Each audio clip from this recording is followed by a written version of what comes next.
जिसने देश के संसाधनों को लगभग 60-65 वर्षों तक लूटा, अब उसकी नियत लोगों की, आम जनता की संपत्ति पर लगी हुई है।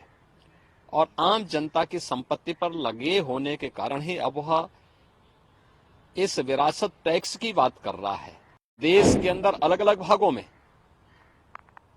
जो करोड़ों की संख्या में घुसपैठी आए हैं, रोहिंग्या आए हैं, इनके पीछे तो कांग्रेस का ही वोट बैंक की पॉलिसी है। सेम पेत्रोदा ने कांग्रेस की उसी मंशा को उजागर करने का एक प्रयास किया और उसने उसी बात को कहा है जो कांग्रेस का वास्तव में प्रयास है।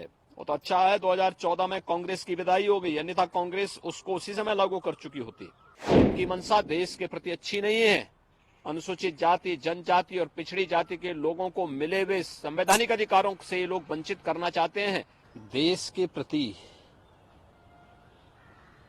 और देश की आम जनता के प्रति कांग्रेस की मानसिकता क्या है, यह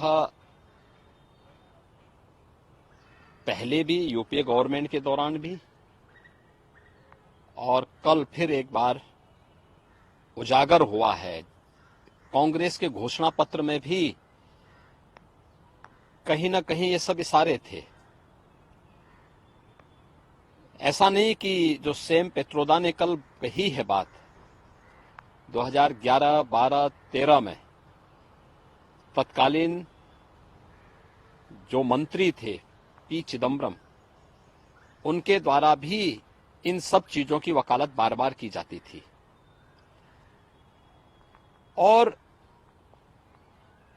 कांग्रेस जिसने देश के संसाधनों को लगभग 60-65 वर्षों तक लूटा, अब उसकी नियत लोगों की, आम जनता की संपत्ति पर लगी हुई है। और आम जनता की संपत्ति पर लगे होने के कारण ही अब वह इस विरासत टैक्स की बात कर रहा है और फिर इसको बांटेगा उन लोगों को जो घुसपैठिए हैं। आखिर कौन नहीं जानता कि असम के अंदर, इस देश के नॉर्थ ईस्ट में या देश के अंदर अलग अलग भागों में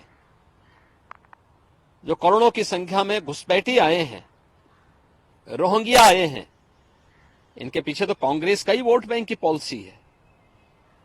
तो वह देश की कीमत पर राजनीति इन्होंने पहले से ही करते रहे हैं और विरासत टैक्स उसी का हिस्सा है।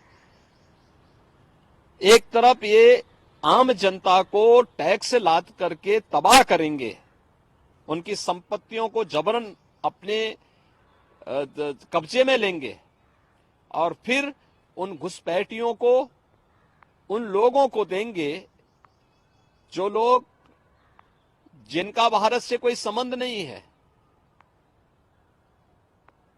सेम पेत्रोदा ने कांग्रेस की उसी मंशा को उजागर करने का एक प्रयास किया और उसने उसी बात को कहा है जो कांग्रेस का वास्तव में प्रयास है। वो तो अच्छा है 2014 में कांग्रेस की विदाई हो गई, अन्यथा कांग्रेस उसको उसी समय लागू कर चुकी होती। इसलिए सेम पेत्रोदा की बात वही है जो पी चिदम्बरम कह चुके हैं और इससे पहले कांग्रेस कर चुकी है। कांग्रेस का यह वक्तव्य बहुत दुर्भाग्यपूर्ण है और भारत के इस्लामीकरण करने और भारत को विभाजन की ओर धकेलने का एक कुचेष्टा का एक हिस्सा है। कांग्रेस यूपीए सरकार आने के बाद उसने उस समय भी इस प्रकार के कुत्सित प्रयास किए थे। पहले जस्टिस रंगनाथ मिश्रा के नेतृत्व में एक कमेटी गठित की थी और रंगनाथ मिश्रा कमेटी ने एक प्रयास किया था।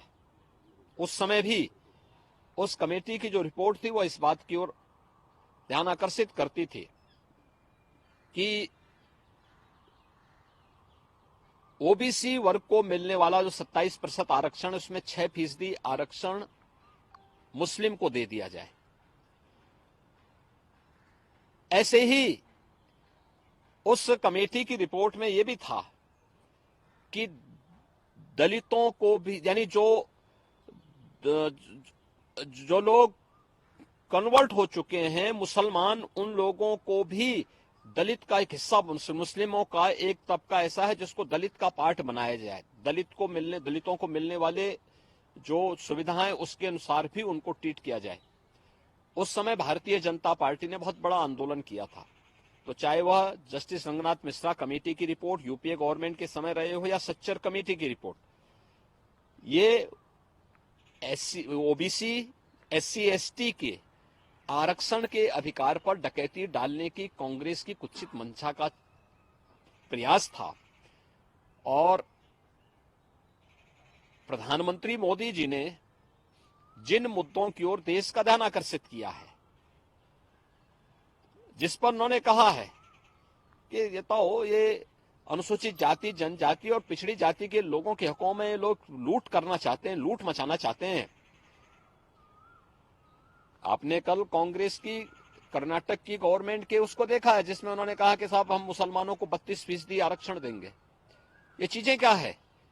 ये सच उजागर हो रहा है। और कांग्रेस के कुछ सांसद भी सैम पेत्रोदा की बातों का समर्थन कर रहे हैं। जो सांसद पद के प्रत्याशी हैं वे लोग समर्थन कर रहे हैं। तो ये चीजें दिखाती हैं कि इनकी मंशा देश के प्रति अच्छी नहीं है। अनुसूचित जाति, जनजाति और पिछड़ी जाति के लोगों को मिले हुए संवैधानिक अधिकारों से ये लोग वंचित करना चाहते हैं। उनके अधिकारों को जबरन ये लोग लूटना चाहते हैं और दूसरा विरासत टैक्स के आधार पर पूरे देश को तबाह करना चाहते हैं। तो इन दोनों के प्रति देश को सतर्क रहना होगा, आम जनमानस को सतर्क रहना होगा और कांग्रेस और इंडी गठबंधन के लोगों के इन मंसूबों को पूरी तरह खारिज करने के लिए लोकतांत्रिक अधिकार का अपना सही उपयोग करना होगा।